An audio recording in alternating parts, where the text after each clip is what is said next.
السلام علیکم ورحمۃ اللہ وبرکاتہ۔ ان الحمد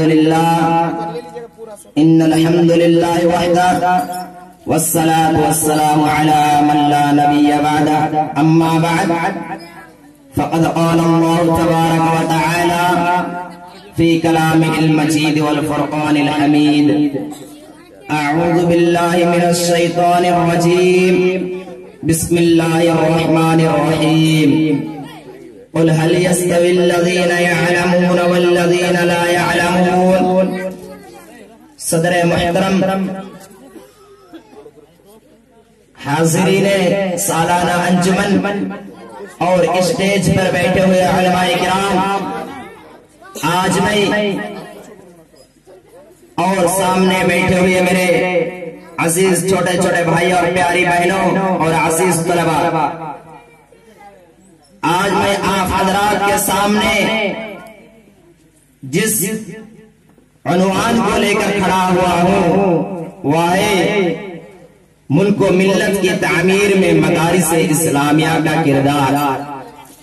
مدارس اسلامیہ دراصل تعلیم و تبلیغ کے وہ اسلامی قلعے ہیں جنہوں نے پوری دنیا کے اندر، پوری کائنات کے اندر، پوری دھرتی کے اندر اسلام کی حفاظت اور اس کی نشر و اشاعت میں کلیدی کردار ادا کیا ہے۔ انہیں کی تربیت یافتہ علماء و مبلغین نے اسلامی ضابطہ حیات کو دنیا کے چپے چپے میں عام کیا، دنیا کے کونے کونے میں عام کیا۔ ان مدارس میں کبھی درختوں کے سائے میں اپنے فرائض انجام دیے تو کبھی گھاس پھوس میں، جھوپڑوں میں اور کچے مکانات میں، اور کبھی برت و بارہ عالی شان بلڈنگوں میں۔ مسجد نبوی کے باہر سوانامی چبوترے سے شروع یہ تحریک مختلف شکل و صورت میں الحمدللہ جاری و ساری اور انشاءاللہ تا قیامت جاری رہے گی۔ اس تحریک کے بانی محسن انسانیت، رحمت کائنات، تاجدار مدینہ جناب محمد رسول اللہ صلی اللہ علیہ وسلم اور ان کے اولین فائز یافتگان و ربان سے قدسیہ ہے جنہیں اللہ رب العزت نے خود اپنے کلام مقدس کے اندر رضی اللہ عنہ کہا ہے۔ قابل مبارکباد لائق شکر و اسباز ہے وہ معبر شخصیت جنہوں نے اس تحریک میں شامل ہو کر اس مشن کو آگے بڑھایا اور آنے والی نسلوں تک منتقل کیا۔ تاریخ کے اوراق اس بات کا شاہد عدل ہے، اس بات کی گواہی دیتا ہے کہ مدارس اسلامیہ کے تربیت یافتہ علماء نے تاریخ کے ہر دور میں زندگی کے تمام شعبہ جات میں قائدانہ رول ادا کیا ہے اور دنیا کے سامنے اپنی قیادت و سیادت کا بے مثال نمونہ پیش کیا ہے۔ جب پوری دنیا کے اندر، پوری کائنات کے اندر ظلم و فساد کی ہوا چلی، ظلم و ستم کی ہوا چلی، ظلم و بربریت کی ہوا چلی، تو اس آگ کو ہوا کو مٹانے والا، اس ہوا کو موڑنے والا، اس کو ختم کرنے والا، اس کو ختم سب سے پہلے مدارس اسلامیہ ہی نے کیا، اس کا رخ سب سے پہلے مدارس اسلامیہ ہی نے موڑا اور جب تہذیب و ثقافت، زبان و ادب کے ساتھ کھلواڑ کیا گیا تو مدارس اسلامیہ ہی نے صدر احتجاج حالت میں کے اس کو ختم کیا۔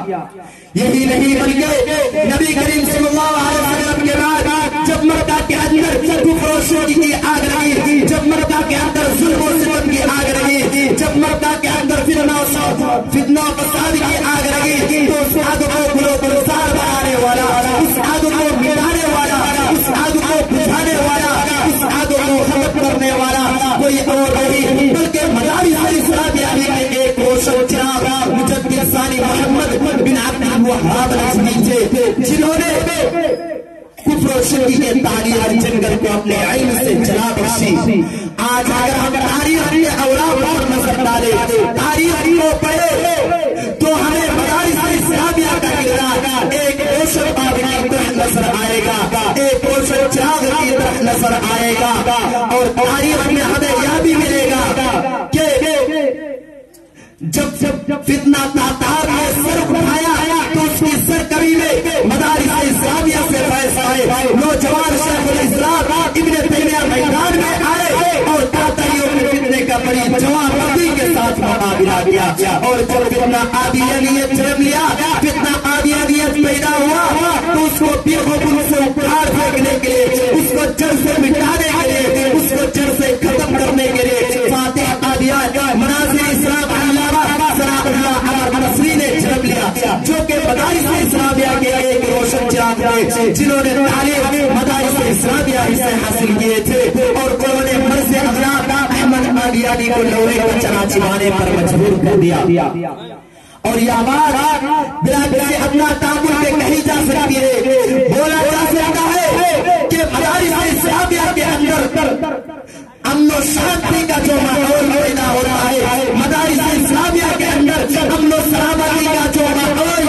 پایا جاتا ہے، مدارس اسلامیہ کے اندر محبت و چارگی کا جو ماحول پیدا ہو رہا ہے، وہ اصلی درسگاہوں، اسکولوں، کالجوں اور یونیورسٹیوں میں نہیں پایا جاتا۔ اخبارات اور نظر رکھنے والے حضرات آئے دن اس طرح کی خبریں پڑھتے اور سنتے ہوں گے کہ پورا کالج ہے، طلباء کے دو گروہوں نے آپس میں مار پیٹ کی ہے، دونوں طرف سے گولیاں چلے ہیں، فلاں جگہ طلباء نے اساتذہ کے ساتھ بدسلوکی کی ہے، طالبات کے ساتھ چھیڑخانی کی ہے اور ادارہ کے املاک کو نقصان پہنچایا ہے۔ یا آتش اسلحات اور نور قیمت ہے، ان طلباء کے پاس فن اور سبزے کاٹنے والے معمولی قسم کے چاقوئے کے علاوہ اگر کوئی اور چیز ملتی ہے تو یہ چیز ان طلباء کو مدارس سے اخراج کرنے کا ایک ذریعہ بن جاتا ہے، یہ چیز ان طلباء کو مدارس سے باہر کرنے کا ایک ثبوت بن جاتا ہے۔ آپ خود اندازہ لگا سکتے ہیں، آپ خود سوچ سکتے ہیں کہ ایسی تعلیم جو مدارس اسلامیہ کے اندر دیا جاتا ہے کہ اگر کوئی طلباء کسی طالبات کے ساتھ چھیڑخانی کرے تو اسے مدارس سے نکال دیا جاتا ہے۔ آخر میں اللہ رب العالمین سے دعا ہے کہ مولا کریم ہمیں مدارس اسلامیہ کی حفاظت کرنے کی توفیق دے، اے مولا کریم ہمیں مدارس اسلامیہ کے اندر تعلیم حاصل کرنے کی توفیق